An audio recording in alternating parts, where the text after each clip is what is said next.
In this video, we will talk about indentation. What is indentation? Indentation refers to a space at the beginning of code line, where in other programming language, the indentation in code is for readability only. The indentation in Python is very important. Python uses indentation to indicate a block of code.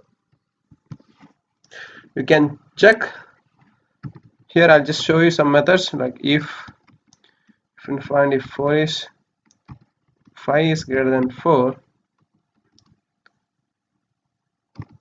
just try printing